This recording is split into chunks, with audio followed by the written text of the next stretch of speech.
Assalamu alaikum. I welcome you to the third session of this week. Today we are going to wind up Unit 3 variations, and we have to go with miscellaneous exercise 3, where we will have the revision of all the previous exercises and the topics of Unit 3. So I want your participation while I will be reading the statements, and you have to find out the answers. So let's begin with the multiple choice questions. In a ratio A ratio B, A is called antecedent. So you have to mark the B part. The second part is in a ratio X ratio Y, Y is called the consequent. In a ratio, the first quantity is known as antecedent, whereas the second quantity is known as consequent. Let's go with the third statement. In a proportion A ratio B, proportion C ratio D, A and D are called extremes. The first and the last quantity in a proportion is called extremes. The fourth part is in a proportion A ratio B, proportion C ratio D. B and C are the quantities written in middle, or the third and second and the third quantity. This B and C are called means. So the X means the first and the last are known as extremes, whereas the middle values are known as means. So you can mark B part for the third, whereas A part for the fourth part on your book.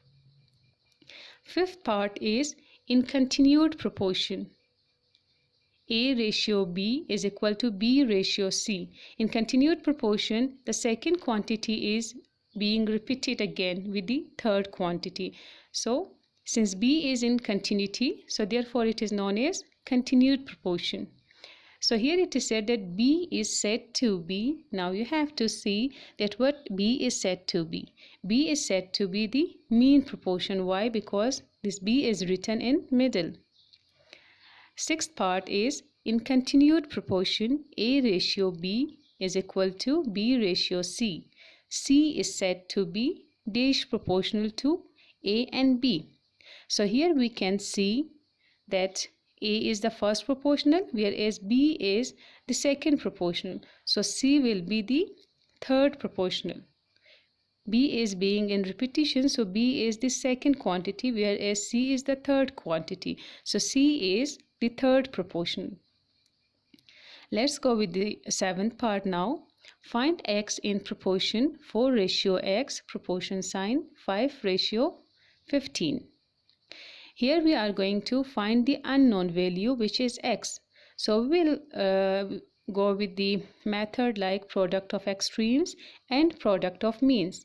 Whereas you can go with the alternate method by converting this means ratio in fraction, and you can solve it. So it depends on you that which method you apply. So if we go with product of extremes and product of means, so product of extremes will be 15 into 4, it will be 60, whereas product of means will be 5 into x, 5x. So if you want to find the value of x, so x should be left to this side of the equation, whereas 5 should be brought to that side of the equation, so it will be in division. So 5 into 12 will be 60. So yeah, 5. So here we will have 60 divided by 5. So 5 12s are 60. So means the value of x will be 12, the D part. Let's go with the 8th part.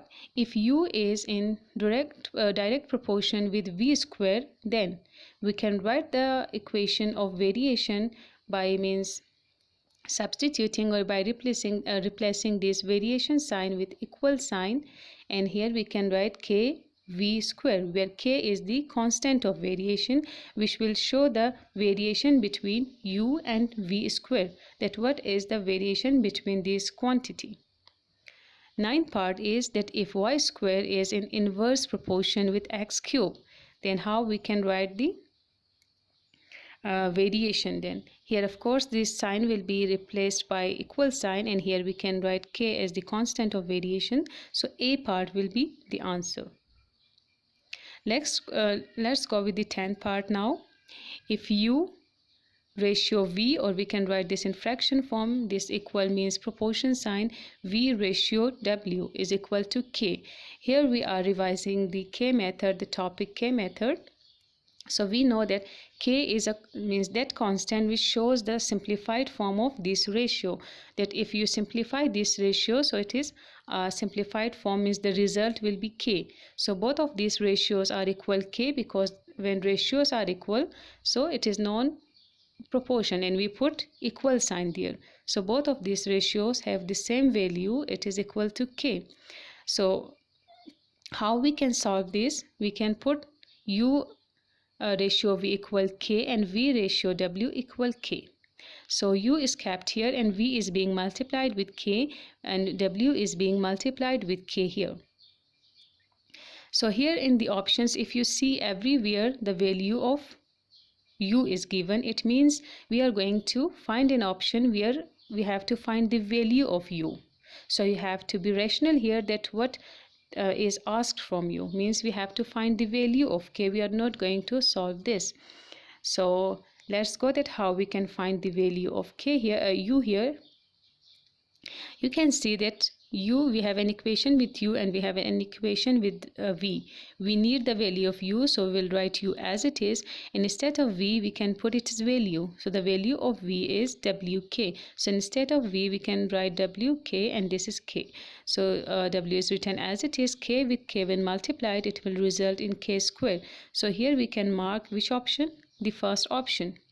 Let's go with the 11th part now. The third proportional of x square. This is mistakenly written, so you can rectify it. This is end. This is end. Okay, so the third proportional of x square and y square is, we are going to find the third proportional. So you can let the third proportional as z. Let me tell you here that you are not going to let the third proportional as x and y, the variable which are already given, or the terms which are already given. You are going to let a different term like c, the letter c, a, or you can go with z. So let the third proportional be z or z, you can say. So here we can write the first proportional is x square, the second quantity is y square, and since we are going to find the third proportional, so again first with the second, again second with the third will be written. So we have to go with product of extremes, the first and the last one, and the product of means here. We are supposed to find the value of z. So let's keep z to this side of the equation, and x square when shifted to that side of the equation will be in division. Y square and y square will result in y4. Since base are same, so power will be added. So we'll have the value of means the third proportional as c part. So you can mark the c part. Then we have to go with the 12th part. The fourth proportional of w of x ratio y in proportional v ratio w is. Here we are supposed to find the fourth proportional, which is w. So you can have the product of extremes as x into w and the product of means as u into v. Since you are going to find the means w, so with w we have x, so x will be shifted to that side of the equation and it will be in division. So of course this will be the fourth proportional. You can solve it yourself on your notebooks or on your rough register. 13th part is, if a ratio b is equal to x ratio y, then alternate property is, in Latin we will call it alternado, but in simple words we can say this alternate property.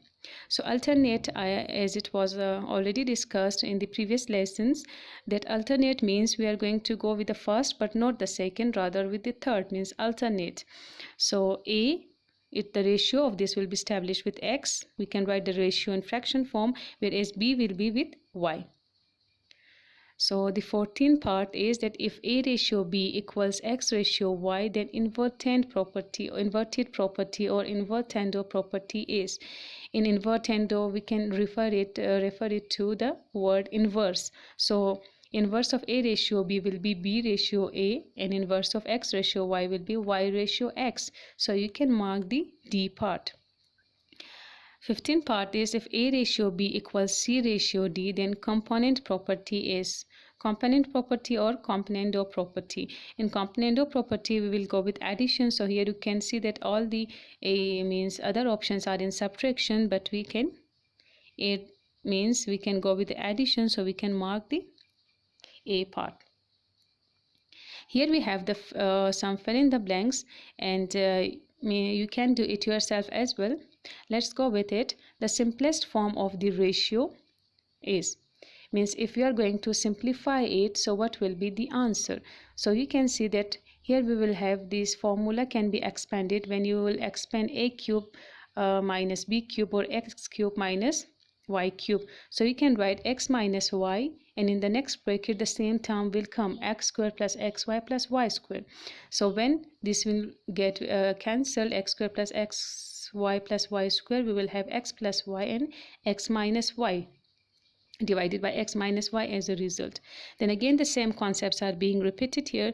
Then in a ratio x ratio y, x is called, of course x is called antecedent, whereas b is called the consequent. In a proportion a ratio b, x ratio y, a and y are called, of course this will be called as extremes, whereas in a proportion p ratio q, p ratio q, proportion m ratio n, q and m are called means. In a proportion 7 ratio 4, then proportion sign p ratio at p, you are supposed to find the value of p. So you can go with product of extremes or product of means, or either you can write this in fraction form and you can find the unknown values. We have practiced it multiple times, so therefore I leave it for you to go with the practice of this again in your homework.